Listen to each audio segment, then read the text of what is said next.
Le Trésor, Véronique Barbier.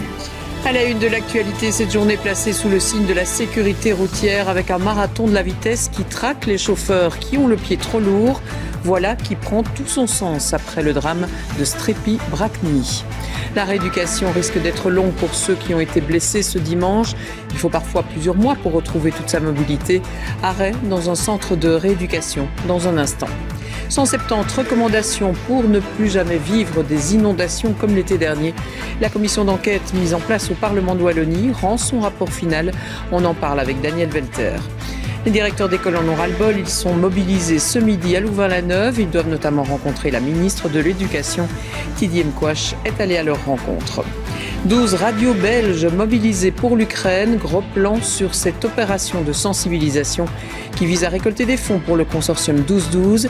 Et la RTBF est évidemment de la partie.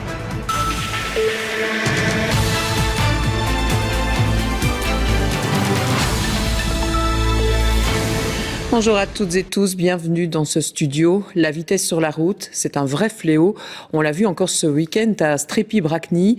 150 personnes perdent en fait la vie chaque année sur les routes belges et le nombre de PV pour des dépassements de plus de 40 km/h ne cesse d'augmenter.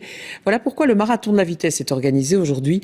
Les contrôles sont renforcés un peu partout, comme on va le voir, avec Anne-Catherine Croufer, Philippe Lefebvre et François Roideau. Quand on se fait arrêter ici, c'est déjà trop tard.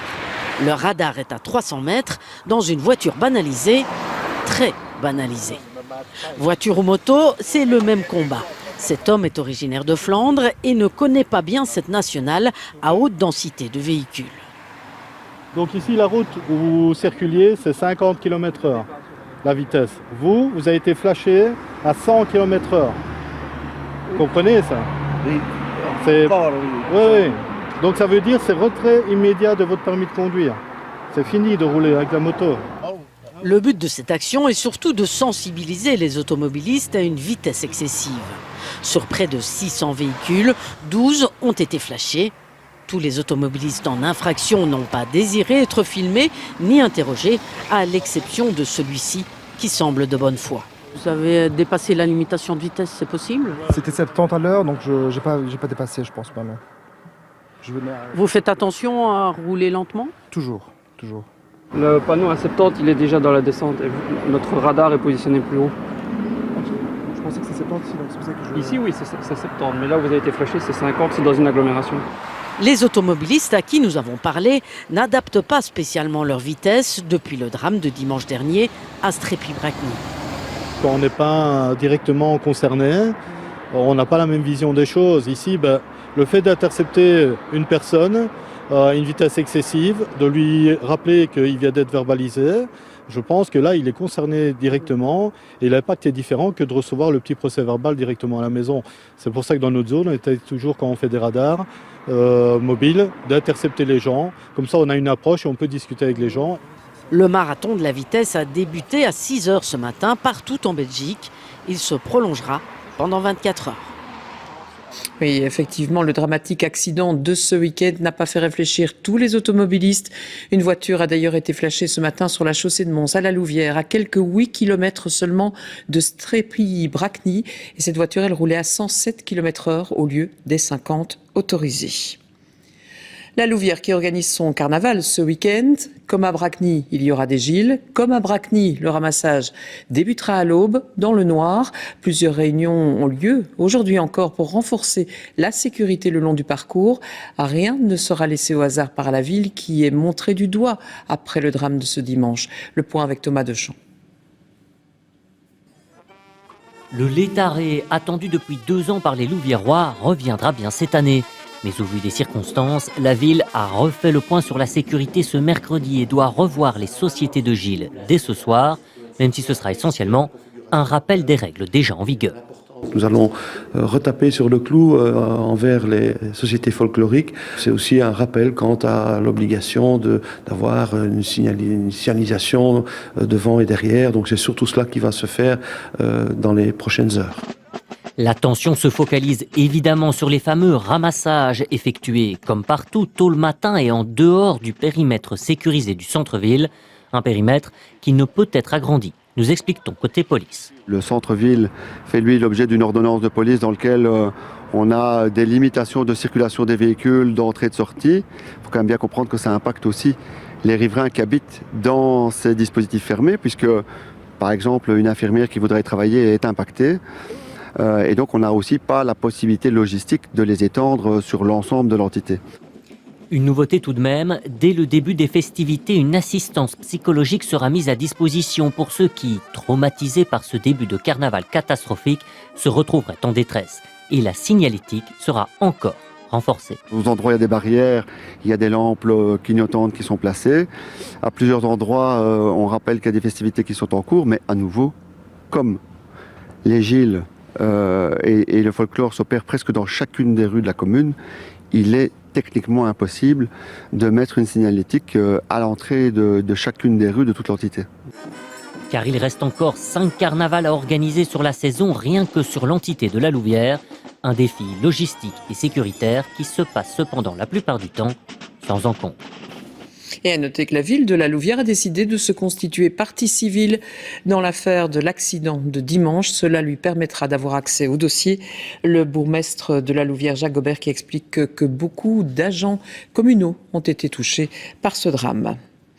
Pour certaines, des personnes blessées dimanche, un long travail de rééducation s'annonce. C'est le cas aussi après certains AVC. Alors Marc Mellon nous emmène dans un centre de rééducation fonctionnelle du CHU à Esneux. C'est une équipe pluridisciplinaire qui s'occupe des patients. Reportage réalisé avec Jean-Noël Lanzival et Antoine Lepavec. René Delcomène, 52 ans, a été victime d'un accident de moto en 2020.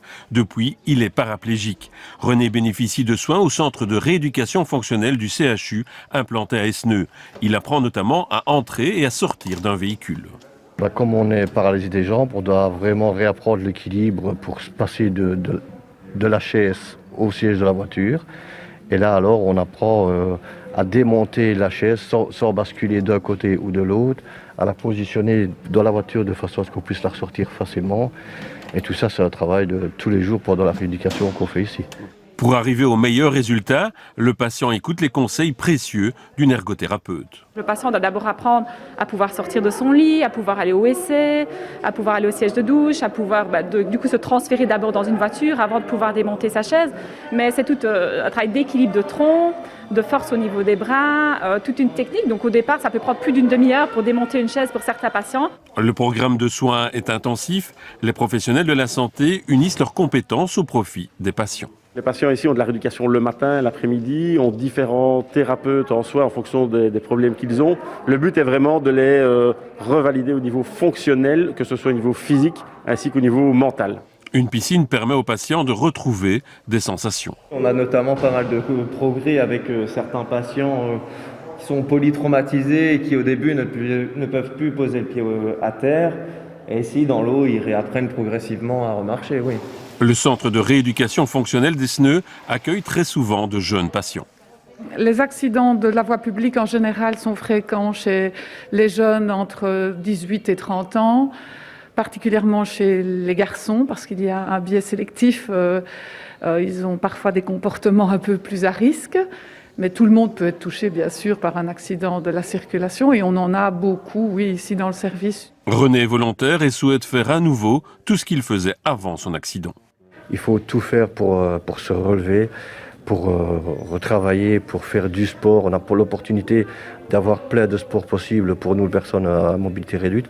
Et ça, il faut s'accrocher à quelque chose, avoir des objectifs, un but. Et si même on n'y arrive pas tout de suite, il faut se dire qu'on peut y arriver comme tout le monde.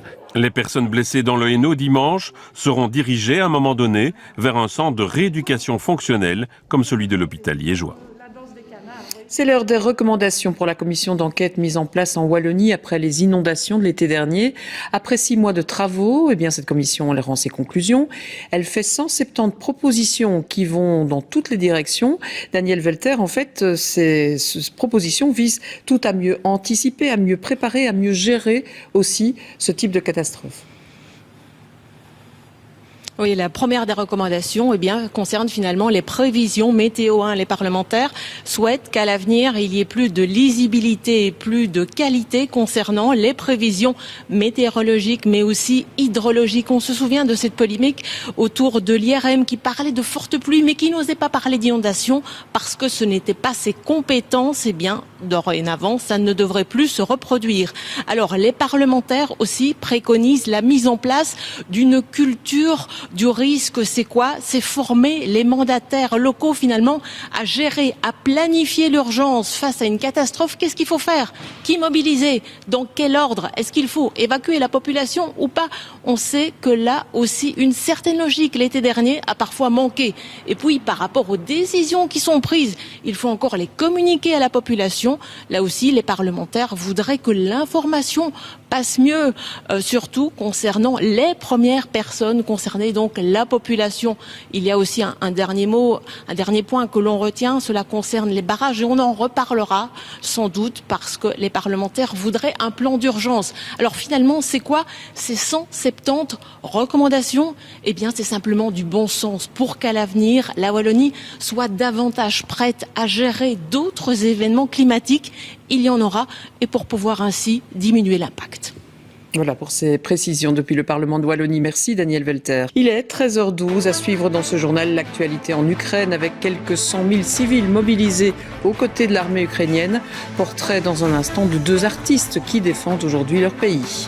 Une guerre dont il sera question à Bruxelles demain avec des sommets de l'OTAN, du G7, de l'Union européenne. Joe Biden sera présent. Il arrive en Belgique aujourd'hui. Alors avec quelles conséquences pour les citoyens? On va parler sécurité avec Clara Weerts. Elle range sa raquette. La numéro 1 mondiale de tennis a décidé de prendre sa retraite à 25 ans. Portrait de Ashley Barty dans un instant. Des nouvelles aussi des Diables Rouges. Ils se préparent pour les 2 matchs amicaux face à l'Irlande et le Burkina Faso. Parmi les joueurs sélectionnés, il y a Sib van der Heyden, le défenseur de l'Union Saint-Gilloise à 23 ans. Le voici donc appelé pour la première fois dans l'équipe nationale. Et voici ses impressions de tout nouveau Diable. Il répond aux questions de Quentin Volvert. C'est un cadeau pour moi, mais aussi pour ma famille, tout ce qu'ils ont fait pour moi. Si je suis ici aujourd'hui, c'est ce que j'ai fait les bons choix aussi. Donc, comme j'ai déjà dit, je suis très heureux d'être ici. Et le fait que je suis ici aujourd'hui, ça me touche beaucoup, oui. Et je dois beaucoup apprendre ici.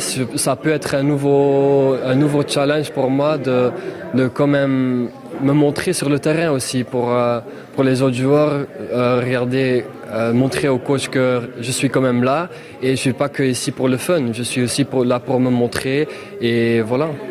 Voilà, les matchs des Diables, c'est samedi et mardi. Et voilà qui termine ce JT. Merci de votre fidélité. Bel après-midi à tous. Tout d'abord, un point météo sur la une avec Caroline Dossogne. Et puis l'émission Affaires conclues. On se retrouve demain dès 13h.